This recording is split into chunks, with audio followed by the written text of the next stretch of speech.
पवित्र आत्म्याचं प्रथम फळ प्रीती याबद्दल आपण ऐकलं होतं आणि आज आपण पवित्र आत्म्याचं दुसरं फळ आनंद याबद्दल आज आपण मनन आणि चिंतन करणार आहोत.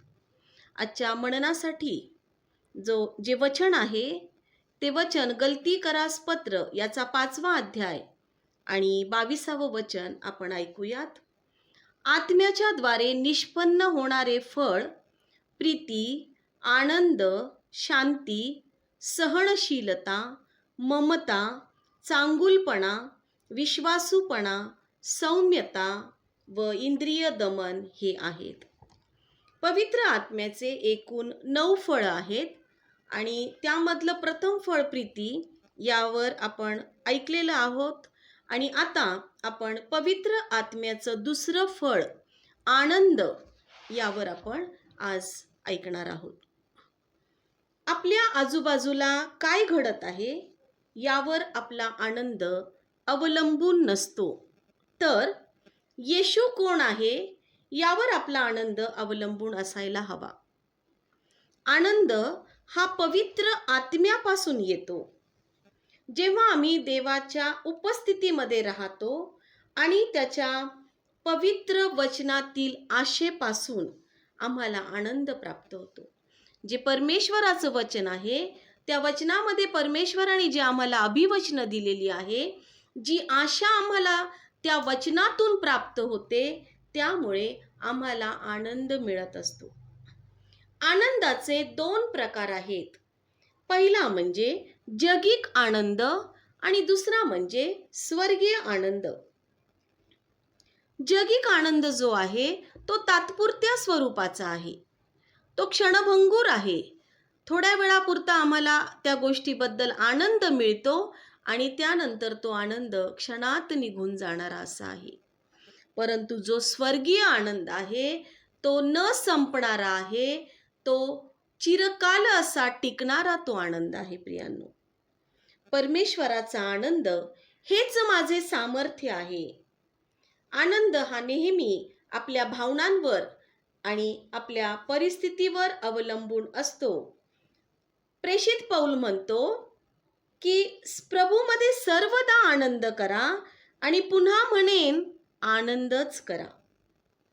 परमेश्वर हा आपल्या आनंदाचा स्रोत आहे. परमेश्वराचा आनंद कसा मिळवायचा? तर पहिली गोष्ट म्हणजे परमेश्वरासोबत आम्ही सातत्याने आमचा वेळ घालवणे. जितका जास्त वेळ आम्ही प्रभूच्या सानिध्यात घालवू, त्याच्या समीप राहू, तितका जास्त आनंद आपण अनुभवू. आणि दुसरी गोष्ट ती ही की देवाने आपल्यावर ओतलेल्या आशीर्वादाची आठवण करून त्याचे आभार मानणे. यात देखील आनंद हा अनुभवता येतो. परमेश्वर आमच्यावर एवढं प्रेम करतो आणि आमच्यावर इतकी आशीर्वादांची ओतणी करतो आणि जेव्हा आम्ही एकाग्र होऊन प्रभूच्या चरणाजवळ बसतो तेव्हा आम्ही आठवलं पाहिजे की परमेश्वराने माझ्यावर कितीतरी आशीर्वादांची ओतणी केलेली आहे आणि त्या आशीर्वादांची आठवण करून आम्ही देवाचे आभार मानले पाहिजेत. आणि ज्या वेळेस की परमेश्वराने मला हे आशीर्वाद दिलेले आहेत त्याबद्दल मी देवाचे आभार मानते आणि ते आभार मानत असताना निश्चित आम्ही आनंद अनुभवू शकतो.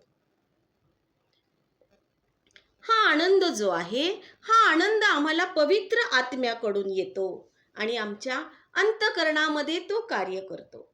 आमच्या अंतःकरणामध्ये आनंदाच्या उकळ्या फुटतात आणि मग पवित्र आत्मा येशूचे कार्य पूर्ण करतो आणि मग आमच्या जीवनामध्ये आनंदाची भरभराट होते. आपण बघूयात पवित्र शास्त्रामधून अनेक उदाहरणातून आज आपण पाहणार आहोत की कोणकोणत्या गोष्टीमध्ये आम्हाला आनंद प्राप्त होतो. येशूचा जन्म म्हणजेच येशू ख्रिस्त हा मानवी रूप धारण करून या भूतलावर आला आणि त्याने आम्हाला तारण विदित केलं. हा एक तो जन्म म्हणजेच आमच्या जीवनामध्ये आनंद असा आहे. म्हणून लूककृत शुभवर्तमान याचा 2रा अध्याय आणि 10वं वचन मी वाचत आहे. तेव्हा देवदूत त्यांना म्हणाला, भिवू नका, कारण पहा, जो मोठा आनंद सर्व लोकांना होणार आहे त्याची सुवार्ता मी तुम्हाला सांगतो. देवदूत जे मेंढपाळ अगदी अंधाऱ्या रात्री अगदी कडक थंडीमध्ये आपली मेंढरं राखत होते आणि अकस्मात त्या ठिकाणी देवदूत प्रकट झाला आणि मग हे मेंढपाळ भयभीत झाले, घाबरले आणि मग देवदूत त्या मेंढपाळांना म्हणत आहे की भिवू नका, कारण पहा, जो मोठा आनंद सर्व लोकांना होणार आहे त्याची सुवार्ता मी तुम्हाला सांगतो. काय होती बरं ही सुवार्ता, की जो मोठा आनंद सर्व लोकांना होणार होता? पुढे आपण 11वं वचन वाचलं तर त्या वचनामध्ये लिहिलेलं आहे, ती ही की तुमच्यासाठी आज दाविदाच्या गावात तारणारा जन्मला आहे, तो ख्रिस्त प्रभू आहे. ती आनंदाची बातमी होती की तुमच्यासाठी आज दाविदाच्या गावात तारणारा जन्मलेला आहे आणि तो ख्रिस्त प्रभू आहे. अतिशय साधे भोळे मेंढपाळ, अतिशय लीन आणि नम्र, आणि येशूच्या जन्माची बातमी देवदूतांमार्फत त्यांच्यापर्यंत पोहोचली. सर्व मानव जातीचा उद्धार करता तारणारा जन्मलेला आहे, तो ख्रिस्त प्रभू आहे. यासारखी मोठी आनंदाची बातमी काय असू शकेल? येशू ख्रिस्ताच्या जन्माने सर्वांना आनंद झाला आणि आनंद करण्याचे कार्य येशू मानवी रूपात या जगामध्ये आलेला आहे. आणि म्हणून येशू जर आमच्यासाठी परमेश्वराने त्याचा एकुलता एक पुत्र या भूतलावर आमच्यासाठी दिला, त्याचा जन्म झाला, तो जन्म आमच्यासाठी एक खूप मोठा आनंद आहे. प्रियांनो, खूप मोठा आनंद आहे की प्रभूने आम्हाला या ठिकाणी त्याने जन्म घेतला आणि त्याने आम्हाला तारण दिलेलं आहे. आमच्या पापांची क्षमा त्याच्याद्वारे झालेली आहे. त्याने त्या वधस्तंभावर स्वतःचं अर्पण केलेलं आहे आणि आम्हाला सार्वकालिक जीवनाचा मार्ग त्याने खुला केलेला आहे. याशिवाय मोठी आनंदाची बातमी आमच्यासाठी काय असेल? दुसरी गोष्ट आपण पाहूयात की आम्ही देवाकडे जे काही मागतो ह्यात सुद्धा आम्हाला आनंद मिळतो. आणि म्हणून योहानकृत शुभवर्तमान याचा 16वा अध्याय आणि 24वं वचन आम्हाला सांगत आहे, तुम्ही अजून माझ्या नावाने काही मागितले नाही, मागा म्हणजे तुम्हास मिळेल, यासाठी की तुमचा आनंद परिपूर्ण व्हावा. स्वतः प्रभू येशू ख्रिस्त आपल्या शिष्यांना सांगत आहे की तुम्ही माझ्या नावाने काहीच मागितलं नाही, ते तुम्ही मागा, पित्याकडे मागा, म्हणजे तो तुम्हास देईन. कशासाठी देईन? तर तुमचा आनंद हा परिपूर्ण होईल. जे काही तुम्ही मागत आहात परमेश्वराकडे तो तुम्हाला देईल आणि त्यामध्ये तुमचा आनंद हा परिपूर्ण होईल. कारण यापूर्वी शिष्यांनी काहीच मागितलेलं नव्हतं आणि म्हणून प्रभू येशू त्या शिष्यांना म्हणत आहे की तुम्ही मागा. जेव्हा आम्ही एखादी गोष्ट आमच्या जगिक आईला किंवा पित्याला मागतो आणि जर तो जगिक पिता आम्हाला देतो तर आम्हाला किती आनंद होतो? खूप आनंद होतो. आणि मग प्रभू येशू शिष्यांना शिकवत आहे की तुम्ही माझ्या नावाने पित्याकडे मागा. परंतु आम्हाला या ठिकाणी जगिक गोष्टी मागायच्या नाहीत. आमच्या ज्या जगिक ज्या गोष्टी आहेत, ज्या दैनंदिन गरजा आहेत, त्या न मागता आम्हाला त्या ठिकाणी स्वर्गीय गोष्टी मागायच्या आहेत. आणि देवासमोर आम्ही ज्या आमच्या स्वर्गीय गरजा प्रभूसमोर मांडू आणि तो येशूच्या नावामध्ये आम्ही पित्याकडे मागू, तेव्हा आम्हाला मिळेल आणि मग आमचा आनंद परिपूर्ण असा होईल. कारण हे अभिवचन प्रभू येशू ख्रिस्ताने त्याच्या सर्व शिष्यांना म्हणजेच तुम्हाला आणि मला दिलेलं आहे. प्रियांनो, आज आम्ही देवाकडे काय मागतो? आम्ही देवाकडे किती नश्वर गोष्टी मागतो, परंतु प्रभू आम्हाला शिकवत आहे की तुम्ही देवाकडे स्वर्गीय गोष्टी मागा. अशा गोष्टी तुम्ही देवाकडे मागा की त्या चिरकाल अशा टिकणाऱ्या आहेत. आणि जेव्हा त्या गोष्टी तुम्हाला देवाकडून मिळतील तेव्हा तुमचा आनंद परिपूर्ण असा होईल. पुढे आपण पाहत आहोत की जेव्हा आम्ही परमेश्वरासमोर खरा त्याग करतो, आम्ही खरा त्याग करतो, त्यावेळेस आम्हाला आनंद प्राप्त होतो. आम्ही आमचं सर्वस्व जेव्हा परमेश्वराला अर्पण करतो, देवासाठी आम्ही त्याग करतो, काही गोष्टींचा आम्ही त्याग करतो, त्यामध्ये आम्हाला खरा आनंद प्राप्त होतो. मार्ककृत शुभवर्तमान याचा 12वा अध्याय आणि 42वे वचन. तेव्हा एक गरीब विधवा आली व तिने 2 टोल्या म्हणजे 1 दमडी टाकली. येशू ख्रिस्ताला त्या मंदिराच्या समोर जे भांडार होतं तिथे येशू ख्रिस्त बसलेला होता आणि त्या ठिकाणी अनेक मोठमोठे श्रीमंत लोक येऊन त्या भांडारामध्ये पैसे टाकत होते. आणि येशू ख्रिस्त स्वतः पाहत होता की या भांडारात कोण किती पैसे टाकत आहेत. आणि जे पुष्कळ धनवान लोक होते ते लोक मोठमोठ्या रकमा त्या भांडारात टाकत होते.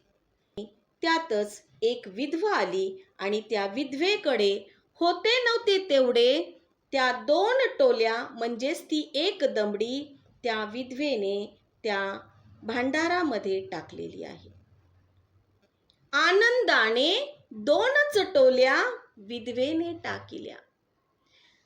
तिने खरा त्याग केला, आनंदाने होतं नव्हतं ते परमेश्वराला समर्पित केलेलं आहे. तिचा खरा त्याग त्या देण्यामध्ये आपल्याला दिसून येत आहे. परंतु इकडे जे श्रीमंत लोक होते ते श्रीमंत लोक त्यांचा खरा त्याग नव्हता, ते देवाला मनापासून देत नव्हते. त्यांच्याकडे विपुल संपत्ती होती आणि त्या विपुल संपत्तीतून ते अगदी थोडंसं अल्पसं देवाला देत होते. परंतु ती जी गरीब विधवा होती तिने आपल्या जवळचं सर्व जे होतं ते दान तिने त्या भांडारात टाकलं आणि तिने विश्वासाने देवाला सर्व काही देऊन टाकलं, आनंदाने देऊन टाकलं. जेव्हा आम्ही खरा त्याग करतो तेव्हा आम्हाला आनंद प्राप्त होतो. त्या विधवेने कुठल्याही आपल्या भविष्याची तरतूद काहीच राखून ठेवलं नाही की उद्या मी काय खाणार आहे, उद्या माझं कसं होणार आहे. ही भविष्याची तरतूद जी होती ती तिने संपूर्ण देवावर सोपवून दिलेली होती. त्याग केल्यानंतर जो मिळणारा आनंद आहे तो चिंता काळजी करायला लावत नाही. आणि तो आनंद जो आहे तो आमच्यामध्ये विश्वास निर्माण करतो. ज्यावेळेस आम्ही खरा त्याग करतो त्या त्यागामध्ये आनंद लपलेला असतो आणि तो आनंद आम्हाला चिंता काळजी करायला लावत नाही, अथवा आमच्या जीवनामध्ये तो आनंद जो आहे तो देवावरचा विश्वास दृढ करतो आणि तो आनंद तो निर्माण करतो. पुढे आपण पाहूयात की ज्या वेळेस आम्ही अनेक परीक्षांना संकटांना तोंड देतो त्यामध्ये आम्हाला आनंद मिळतो.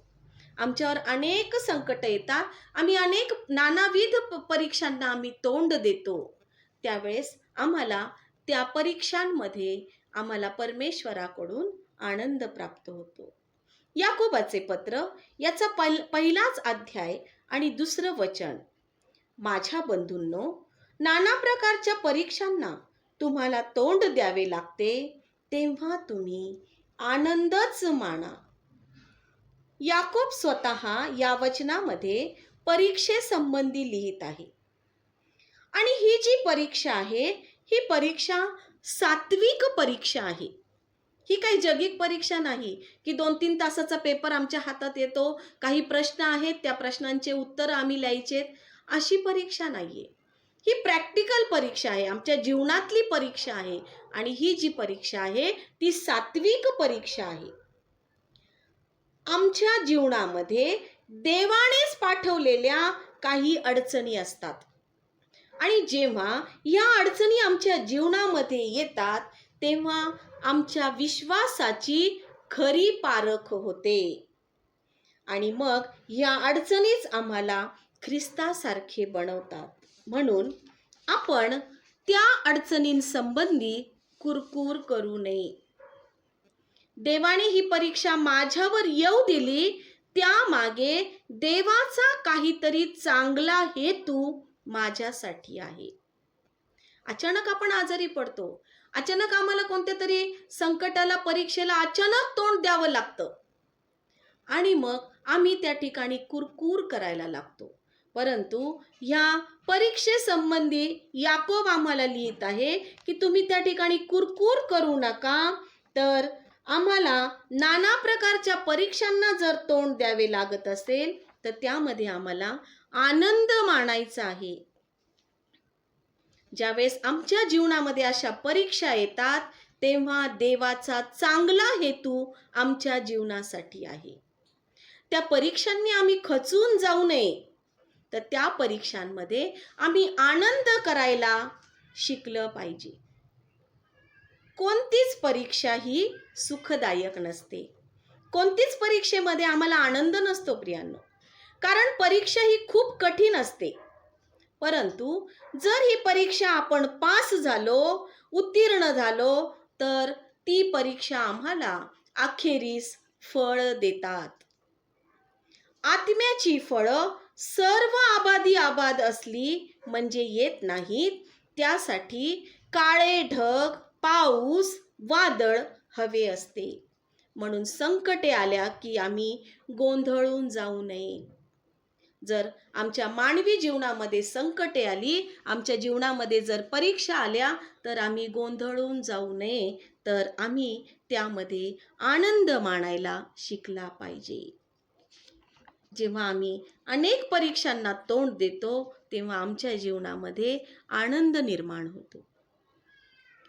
पुढे आपण पाहत आहोत की अतिशय संकटांची परिसीमा, की एकावर एक संकट, हे झालं की ते संकट, ते झालं की ते संकट, की त्या संकटांची परिसीमा होते, त्यात देखील आम्हाला आनंद करायचा आहे. आणि फिलिप्पियरास पत्र याचा 4था अध्याय आणि 4थं वचन मी आपणासाठी वाचत आहे. फिलिप्पियरास पत्र याचा 4था अध्याय आणि 4थं वचन. प्रभूमध्ये सर्वदा आनंद करा, पुन्हा म्हणेन आनंदच करा. या वचनामध्ये संत पौल सर्व मंडळीला अतिशय सुंदर बोध करत आहे. आयुष्य कितीही अंधकारमय असलं तरी आम्हाला प्रभूमध्ये आनंद करणं हे शक्य झालं पाहिजे. आणि म्हणून जो ख्रिस्ताला ओळखतो त्याचा आनंद परिस्थितीवर अवलंबून नसतो. जो देवाला ओळखतो तो आमच्या आजूबाजूला काय परिस्थिती आहे त्या परिस्थितीवर आमचा आनंद हा अवलंबून नसतो. तर प्रत्येक परिस्थितीमध्ये आम्ही आनंदी असणं गरजेचं आहे. संत पौलाबद्दल आपण थोडक्यात पाहू की संत पौल हा अतिशय कंगाल व्यक्ती होता.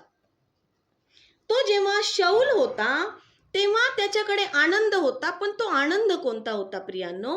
तो आनंद असुरी आनंद होता. राक्षसी प्रवृत्तीचा तो आनंद त्याच्या जीवनात होता. पण जेव्हा या शौलाचं परिवर्तन झालं, तो शौलाचा पौल झाला आणि तो खरा प्रेषित म्हणून तो देवाची सेवा करू लागला, तेव्हा तो त्याच्या संकटाची यादी करत आहे. आणि ही यादी आपणाला करंथीकरास दुसरे पत्र याच्या 11व्या अध्यायात ती आम्हाला वाचायला मिळते. या संत पौलाने प्रभूमध्ये आनंद करा म्हणत आहे, परंतु त्याच्या जीवनामध्ये किती संकटांची परिसीमा झाली, किती संकटांना त्यांनी तोंड दिलेलं आहे, हे संत पौल यांनी दुसरे करंथीकरास पत्र याच्या 11व्या अध्यायात लिहिलेलं आहे. ती यादी मी थोडक्यात आपणासमोर ठेवते. संत पौलाने बेसुमार फटके खाल्ले. त्याला अनेक वेळा कैद करण्यात आलं. अनेक वेळा तो मृत्यूच्या दाढेमध्ये सापडला. अनेकदा त्याचा एवढा छळ झालेला आहे की आता तो मरणारच असे वाटले, परंतु तरी देखील त्याला टाकून दिलं होतं, परंतु त्याला परमेश्वराने जिवंत ठेवलं. 3 वेळा त्याने छड्यांचा मार खाल्लेला आहे, दगडमार सहन केलेली आहे. आणि तो दगडमार एवढा वाईट होता की पौलाला जणू काही तो मृत झालेला आहे असं समजून त्याला नगराच्या बाहेर फेकून दिलेलं होतं. 3 वेळा समुद्रातून जात असताना त्याचं गलबत फुटलं. या सर्व गोष्टी सहन करून त्याला जे ओझं होतं ते मंडळ्यांचं ओझं त्याच्यावर होतं, देवाच्या सुवार्तेचं ओझं होतं. आणि म्हणून या सर्व संकटांची परिसीमा त्याने सहन केली. आणि तरीही तो तुरुंगात बसून फिलिप्पेकरास पत्र लिहित आहे. आणि त्यामध्ये तो 4थ्या अध्यायात 4थं वचन लिहित आहे की प्रभूमध्ये सर्वदा आनंद करा आणि पुन्हा म्हणेन आनंद करा. आज आम्ही जर त्या जागी असतो प्रियांनो, तर आम्ही तो आनंद केला असता का? आमच्यामध्ये एवढे जर आम्ही छळाला तोंड देत आहोत, एवढे संकट आमच्या जीवनात आहेत की एका पाठोपाठ एक संकट चालू आहेत, आणि आम्ही असं स्वतः आनंदी राहू शकू का? नाही प्रियांनो. आज आम्हाला ते पवित्र आत्म्याचं दान पाहिजे. आमच्या जीवनामध्ये ते पवित्र आत्म्याचं द्वितीय फळ आमच्या जीवनात पाहिजे. ते आनंद जर फळ आमच्या जीवनात असेल तर आम्ही कोणत्याही परिस्थितीत, आम्ही मरताना देखील आम्ही आनंदीच असू. जेव्हा पवित्र आत्मा पौलासोबत होता, त्याने आनंद हे फळ प्राप्त केलेलं होतं. आणि म्हणून या सर्व त्रासामध्ये, सर्व संकटांमध्ये पौलाला परमेश्वराचा आनंद प्राप्त होत होता. आणि हा आनंद जगिक आनंद नव्हता, तर तो आनंद हा स्वर्गीय आनंद होता प्रियांनो. हा स्वर्गीय आनंद या संत पौलाने त्या ठिकाणी अनुभवलेला आहे. आपण पाहतो की निक वुजिसिक हे एक ऑस्ट्रेलियन आणि अमेरिकन पास्टर आहेत. लाईफ विदाऊट लिम्सचे ते संस्थापक आहेत. त्यांचा जन्म जर झाला तर त्यांचा जन्म हात किंवा पाय नसताना झालेला आहे. त्यांच्या जीवनामध्ये अपंगत्व असूनही ते अनेक ठिकाणी परमेश्वराची सेवा करत आहेत. आणि जीवनामधील सर्व स्तरातील अनेकांना ते आजही प्रेरणा देत आहेत. त्यांचा जर चेहरा पाहिला तर त्यांचा चेहरा सतत आनंदी आहे. आणि असे हे निक वुजिसिक हे देवाचे सेवक आज परमेश्वराची आनंदाने सेवा करत आहेत. आज जर आमच्या जीवनामध्ये काही गोष्टी नसल्या, आमच्या जीवनामध्ये कुठल्याही गोष्टींची जर कमतरता असेल, तर अशी आनंदाने आमच्याकडून सेवा होऊ शकेल का देवाची? नाही होऊ शकणार. आम्ही जर दुःखी असू तर आमच्या जीवनामध्ये ही आनंदाने सेवा होऊ शकत नाही. आमच्या जीवनात जर अशी परिस्थिती आली तर आम्ही काय निवडणार? निश्चितच आम्ही आमचं कुटुंब निवडू प्रियांनो, परंतु आम्हाला प्रथम आमच्या जीवनामध्ये देवाला प्रथम स्थान द्यायचं आहे. आणि म्हणून ह्या परमेश्वराच्या सेवेमध्ये जो आनंद आहे, तो आनंद त्यांनी त्या ठिकाणी उपभोगलेला आहे, तो आनंद त्यांनी अनुभवलेला आहे प्रियांनो. ज्या वेळेस आम्ही अनेक संकटांना तोंड देतो तेव्हा त्यातून आम्हाला आनंद मिळतो. हा जो आनंद आहे, हे आनंदाचं जे फळ आहे ते आमच्या जीवनासाठी आरोग्यदायी आहे. आम्ही आरोग्यदायी जीवन जगू शकतो. म्हणून नीतिसूत्रे याचा 17वा अध्याय आणि 22वं वचन मी आपणासाठी वाचत आहे. आनंदी हृदय हे उत्कृष्ट औषध होय, खिन्न हृदय हाडे शुष्क करतो. आज आम्हाला या वचनातून शिकायचं आहे की आमचं हृदय हे सतत आनंदी असणं गरजेचं आहे, कारण ते आमच्या जीवनासाठी एक उत्कृष्ट औषध आहे. जर आम्हाला एखाद्या आजारातून बरे होण्यासाठी चांगली मानसिकता हवी असेल तर आमचं मन प्रसन्न पाहिजे, आमचं मन आनंदी असलं पाहिजे. ज्यावेळेस आमचं मन आनंदी असतं त्यावेळेस आमचे रोग, आमचे आजार लवकर बरे होऊ शकतात. आणि म्हणून आज डॉक्टर आम्हाला सांगतात की हास्य हा एक चांगला उपचार आहे. आनंदी लोक सतत हसतमुख असतात, परंतु खिन्न हृदय जर आमचं असेल तर हाडे शुष्क होतात. आमच्या जीवनामध्ये, आमच्या अंतःकरणामध्ये खूप दुःख असेल, आमची भावना दुःखी असेल तर आम्ही आजारी पडू शकतो. आणि म्हणून आम्हाला आनंदी असणं अतिशय गरजेचं आहे. आज जर आपण पाहिलं तर अनेक ठिकाणी हास्य क्लब आहेत की त्या ठिकाणी सकाळी लोकांना हसवलं जातं आणि मग त्या हास्य क्लबाद्वारे मन आनंदी ठेवलं जातं. परंतु आम्ही जर आमच्या देवाच्या चरणाजवळ जर बसलो आणि आम्ही जर प्रार्थना केली तर आमचं आनंद, आमचं हृदय जे आहे ते परमेश्वर आनंदित करू शकतो. देव म्हणतो की तुमचं दुःख आनंदात बदलवणारा मी परमेश्वर आहे. आज आमचं दुःख आनंदात बदलवणारा देव आमच्या सोबत आहे.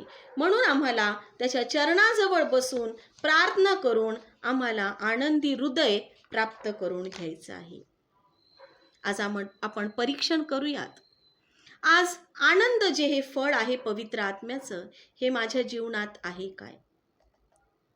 जर येशूचा जन्म या भूतलावर झाला आणि त्याने मला तारण दिले, हे माझे तारण झाले आहे काय? आणि जर माझं तारण झालेलं आहे तर या तारणामध्ये मला आनंद प्राप्त झालेला आहे काय? आमचं जे मागणं देवाच्या समोर आहे ते आमचा आनंद परिपूर्ण करणारं असं आहे काय? आम्ही आमच्या जीवनामध्ये जो त्याग करतो त्या त्यागाद्वारे मला खरोखरचा आनंद मिळत आहे काय? जेव्हा आम्ही परीक्षांना तोंड देत आहोत, अनेक संकट आम्ही सहन करत आहोत, त्यामध्ये मी आनंद मानत आहे काय? जर आम्हाला स्वर्गीय आनंद प्राप्त करायचा असेल तर आज आपण परमेश्वराकडे प्रार्थना करूयात आणि परमेश्वराला आमचं जीवन समर्पित करू आणि जे पवित्र आत्म्याचं दुसरं फळ आहे आनंद, त्याने आज आम्ही परिपूर्ण होऊ. देवबाप करो आजचं वचन आपणा सर्वासाठी तो आशीर्वादित करो. त्याच्या नावाला मान, सन्मान आणि गौरव युगानयुग असो. आमेन.